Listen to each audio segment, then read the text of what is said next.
आणि मला आणि माझ्या संपूर्ण कुटुंबाला या संपूर्ण सिंहासनाचं रक्षण करणारा माझा माणूस माझ्यात नाही, हे सुद्धा शिवाजी महाराजांना त्या ठिकाणी चटकन लागून गेलं आणि ते गैरवरून आले. असा राजा जगात होते नाही. तुम्हाला जर अनेक उदाहरणं पाहिले की काही किल्ले शिवाजी महाराजांना जिंकता आले, काही जिंकता आले नाही. काही किल्ले मुघलांनी शिवाजी महाराजांकडून जिंकण्याचा प्रयत्न केला आणि जिंकले.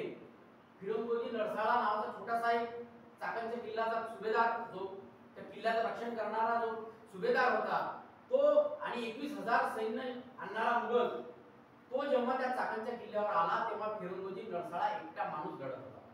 300 लोकांनी चाकणचा किल्ला लढवला. जगामध्ये 21,000 सैन्याला नेस्तनाबूत करण्याचं काम 300 सैन्याने पहिल्यांदा केलं. आणि जेव्हा समजलं की आपला हा किल्ला जातोय, तेव्हा फिरोजजी नरसाळा एकटाच लढत होता. आणि मग तेव्हा युद्धाची जेव्हा बंदीची घोषणा झाली की तू थांब, तू एकटा का लढतोय, हे आम्ही हा किल्ला जिंकलाय, तरी तो दोन्ही हातात दांडपट्टा घेऊन तो फिरोजजी नरसाळा लढत होता. मग जगामध्ये असं उदाहरण नाही. छत्रपती शिवाजी महाराजांनी जे लोक निर्माण केले, एकदा त्याच्या खांद्यावर हात ठेवला तो माणूस छत्रपती शिवाजी महाराजांचा व्हायचा. जगामध्ये असं उदाहरण नाही. जगामध्ये छत्रपती शिवाजी महाराजांनी फिरोजजी नरसाळाला विचारलं असतं, त्यांनी सांगितलं असतं की 300 लोक होते, आमच्या किल्ला लढवता आणि आम्ही वापस आलो.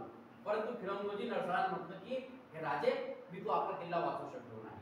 आणि जे प्रेत असतील ते फिरोजजी नरसाळाने वापस आपल्या खांद्यावर आणले आणि शिवाजी महाराजांना सांगितलं. पण शिवाजी महाराजांनी त्याला घट्ट मिठी मारून सांगितलं की 300 असणारं सैन्य शेवटापर्यंत लढलं, तू माझा खऱ्या अर्थाने मावळा आहे, त्याला कळकळून मिठी मार. जगामध्ये असं उदाहरण नाही, जगामध्ये असा राजा नाही, जगामध्ये वैभवशाली असणारं असं साम्राज्य, राज्य कधी निर्माण होणार.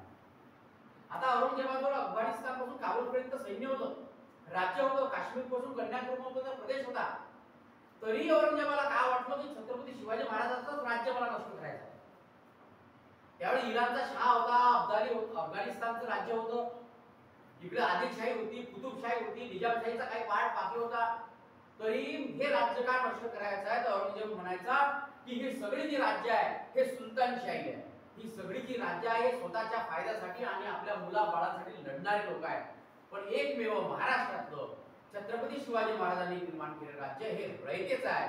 आणि जे रयतेचं राज्य नष्ट केल्याशिवाय मला स्वस्थ बसणार नाही. कारण हे रयतेचं राज्य निर्माण करण्याची भावना जर प्रत्येकाच्या मनात निर्माण झाली तर मुघलशाही टिकणार नाही, हे औरंगजेबाला माहित होतं. म्हणून औरंगजेबाने कोणत्याही साम्राज्याला धक्का न लावता प्रत्येक वेळा छत्रपती शिवाजी महाराजांवर आक्रमण केले. हा हे सर्वसामान्यांचं राज्य होतं. कुठलाही माणूस छत्रपती शिवाजी महाराजांना भेटू शकत होता, मिठी मारू शकत होता, जवळ येऊ शकत होता. जगातला एकमेव राजा छत्रपती शिवाजी महाराजांनंतर अनेक पेशवे झाले, सर्व लोक झाले, पण शिवाजी महाराज पहिले राजे होते की ज्यांनी युद्ध कला शिकण्याचा प्रयत्न केला. फ्रेंच, डच, पोर्तुगीज यांना शिवाजी महाराज बोलून घ्यायचे, तुम्ही जहाज कशी तयार करता आम्हाला सांगा, तुम्ही हे तोफखाना सुंदर कसा तयार करता आम्हाला सांगा. शेवटापर्यंत त्यांनी लोकांना सांगितलं नाही. पण छत्रपती शिवाजी महाराजांनी त्यांच्याकडून जहाज विकत घेतली, तोफखाना विकत घेतला. आणि तो तोफखाना आणि जहाज जेव्हा विकत घेतली तेव्हा शिवाजी महाराजांना त्यांच्या मावळ्याने म्हटलं की महाराज, हे लोक आपल्याला सहकार्य करत नाही, आपल्याच राज्यातून आपल्याला तोफखाना आणि जहाज बनवणं हे शिकत नाही, कारण ते त्यांच्या पॉलिसीच्या अगेन्स्ट आहे. अशा लोकांना मारलं तर काय. छत्रपती शिवाजी महाराजांनी म्हटलं की आपल्याला त्यांना मारायचं नाही. त्यांनी निर्माण केलेली जहाज आपण विकत घ्यायची, ती जहाज पुन्हा तोडायची, त्याचा पार्ट बाजूला काढायचा आणि प्रत्येक पार्ट बाजूला करायचा, तो पुन्हा जोडायचा आणि तशी जहाज आपण तयार करायची. ही दूरदृष्टी छत्रपती शिवाजी महाराज होती. म्हणून शिवाजी महाराज हे एकमेव जगामध्ये असतात. कदाचित छत्रपती शिवाजी महाराजांना आपण विदेशी भाषा शिकले असते, कदाचित शिक्षणाचा प्रसार त्या काळात झाला असता, तर जगामध्ये औद्योगिक क्रांती आणणारा पहिला राजा जर असता तर छत्रपती शिवाजी महाराज. इतकी दूरदृष्टी जगामध्ये इतर कुठल्याही राजामध्ये आपल्याला आढळून येत नाही. हे छत्रपती शिवाजी महाराज का त्यांना जरी वाटलं की माझ्या मुलाचं लग्न असताना मला कोंढाणा सहन करायचा, का बाजीप्रभू देशपांडेला वाटलं की छत्रपती शिवाजी महाराज जोपर्यंत जात नाही, तोफेचा आवाज येत नाही, तोपर्यंत मी प्राण सोडणार. जगामध्ये असं कुठंच नाही.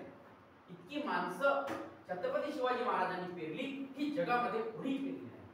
इतकं छत्रपती शिवाजी महाराजांची जवळीक प्रत्येक मावळ्यासोबत, प्रत्येक माणसासोबत होती.